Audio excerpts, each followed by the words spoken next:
I'd like to look today at a passage in Romans chapter 12. We'll be looking at just two verses, Romans 12, 1 and 2. Paul has finished up a long argument that it goes through all of Romans 1 through 11 about Jesus Christ being the only way we can be saved and salvation by grace through faith. No works at all. Uh, and all of variations or nuances on that. And so he concludes, therefore I urge you, brethren, by the mercies of God, to present your bodies a living and holy sacrifice acceptable to God, which is your rational spiritual service of worship.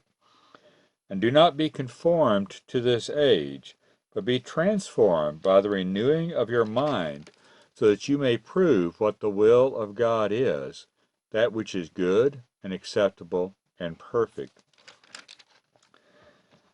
In light of everything that's going on that he has brought up in Romans 1 through 12, he says, therefore, give yourselves over to God. Present yourselves, your bodies, as a living and holy sacrifice. Uh, remember back when I was in high school, early college, I remember somebody saying the problem with a living sacrifice is it keeps crawling off the altar. I don't know if you run into that, but I run into that quite a bit. That you know, it's hard to do, but it's something we do on a daily basis. But he says, do this as depends on how your version reads. Spiritual service of worship is how New American Standard puts it. As I read it, I said rational spiritual service of worship. It's very difficult sometimes to get the full concepts in the Greek into English because it's just a few short words there in Greek. The word translated as spiritual or rational is the same word where we get logical. It has both the meanings of the spirit and of the mind, of being rational and of being spiritual. It's an inseparable idea. So this is what is rationally, spiritually a service of worship. Again, that's a one word thing that includes both the ideas of service and worship. And the idea that Paul is trying to get across there, or that the Greeks would have understood, the Greek speakers would have understood, is that service involves worship and worship involves service. When they are true service, true worship, they're inextricably entwined. You can't separate them. Your worship, your true worship, results in service or is shown in service. Your true service is shown as worship. You're worshiping God.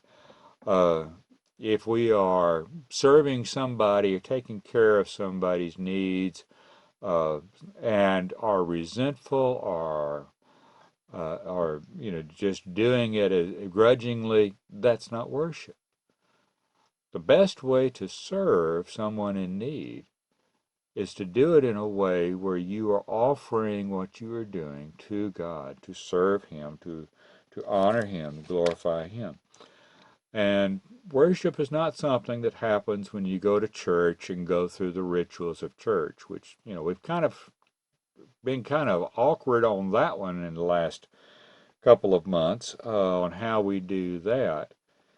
But that's not the sole means of worship. And it's not worship if we're not serving God when we are there.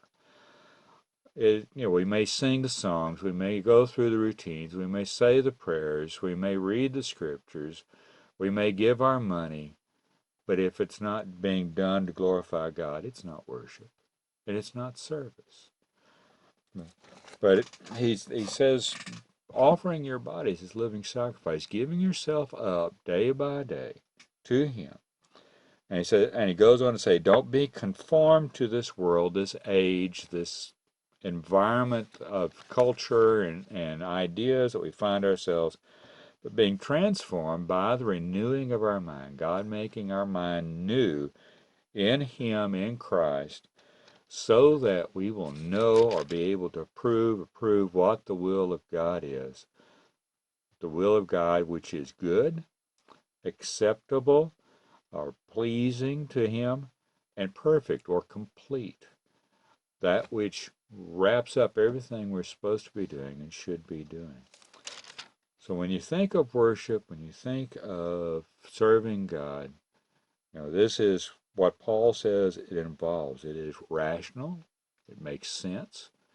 It is something that is spiritual. It has a component of doing more than just focusing on this material plane we are on.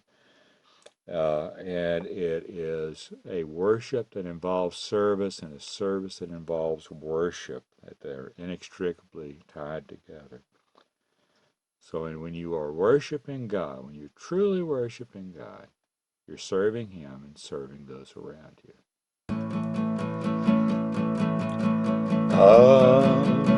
Now's the time to worship.